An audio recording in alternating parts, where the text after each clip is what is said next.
Hello, as the fifth installment of this course of Henry VIII, we'll be exploring Wolsey's various foreign policies and their influence.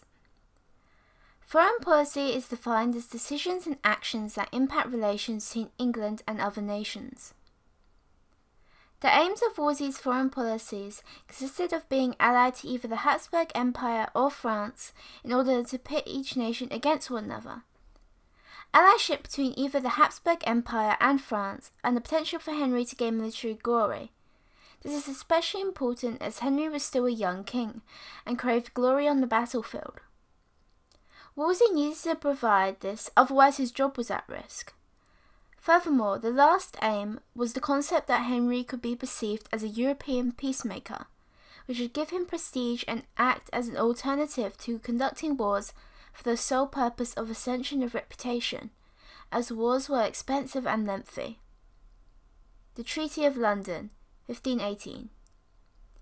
The reasoning behind this treaty is that Wolsey saw his chance to cast Henry as a European peacemaker who sought universal peace to end the warfare between France, England and Spain, a highly prestigious title.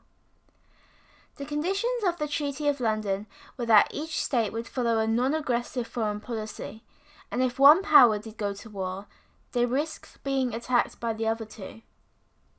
20 European leaders signed this, and it seemed as if it was a major success for Henry and Wolsey. The successes of the Treaty of London included England being viewed as a significant power, the treaty being praised as a political and diplomatic triumph. It brought prestige to Henry VIII as a European peacemaker and placed Henry and Wolsey at the centre of European politics. However, it had its various failures, the major of which being by 1521, the war between France and the Habsburg Empire had restarted.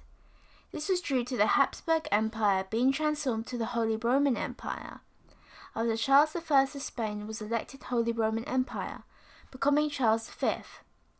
War was bound to happen because Francis I had hoped to gain the title of Holy Roman Empire, but Charles was chosen instead.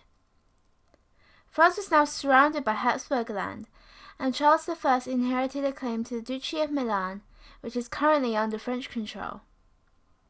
The Field of the Cloth of Gold in 1520.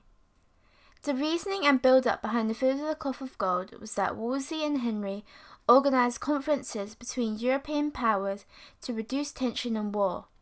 This also had an ulterior motive of finding out what would be offered in return for English support if war did break out, as England was in an optimum position to either invade northern France or sever the Spanish control of the Netherlands. As a result, the Field of the Cloth of Gold happened as Henry wanted a conference to show off his prestige and wealth.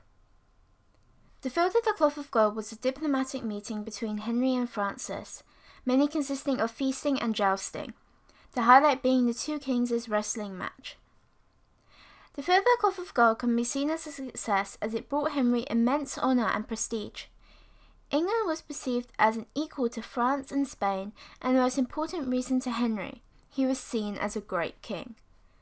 However, the Field of the Cloth of Gold was a failure on many fronts, being that no decisions were made, which is particularly important as Spain suspected England was already taking sides, and this relationship would be harder to revive.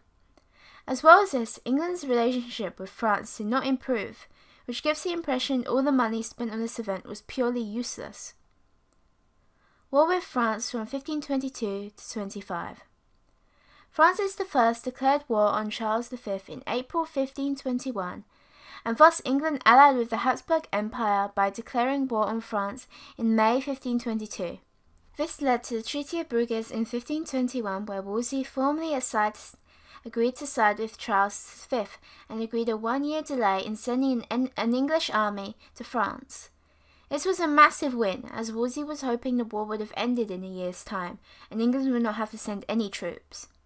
The timeline of war with France starts in 1522, featuring England's minor raid on France, followed by an English attack on France in August 1523, but the troops on Charles never showed up, forcing retreat. Later in this year, a triple attack on Paris was agreed between England, Duke of Bourbon and the Habsburg Empire. The Duke of Bourbon was a French nobleman who had particular qualms against Francis over inheritance. In 1525, Francis and Charles fought in the Battle of Pavia, and Francis was taken as prisoner. Henry's troops were meant as a distraction, and under the agreed plan, France would be divided between the two allies, and Henry would take the French crown. But Charles freed Francis after Francis promised he would not seek revenge. Ultimately, Charles did not honour the agreement. Henry was disrespected and thus signed a peace treaty with France as a retort. The Second War against France was a total failure.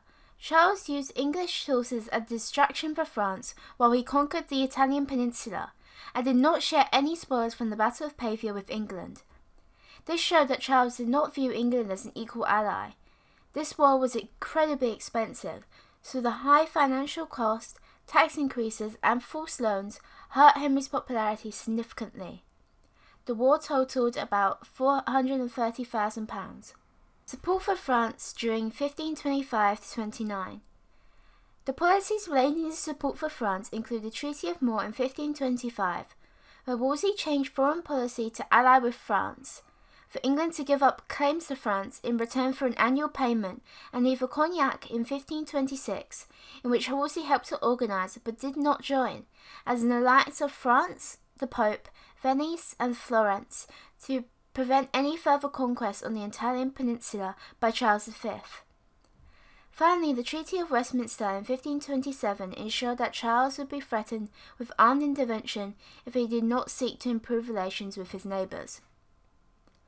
Wolsey struggled to obtain an annulment for Henry and Catherine of Aragon, as Catherine was the aunt of Charles V, which links with Habsburg's troops ransacking Rome and the Pope becoming a prisoner of Charles V, and so could not approve of the divorce, being under Charles's control. Therefore, Wolsey had to rely upon military success by the League of Cognac. In 1528, Francis I invaded the Italian peninsula, but no English troops were provided, which discredited England as a serious international player. To somehow relieve the situation, Wolsey introduced a trade embargo, which is the act of cutting trade links of the Netherlands, but it was called off, as English cloth workers needed access to the markets in Antwerp. In June 1529, Charles defeated the French at the Battle of Landriano, and the Pope remained prisoner, which meant no hope for an annulment. The Treaty of Cambrai followed this, where Francis made peace with Charles.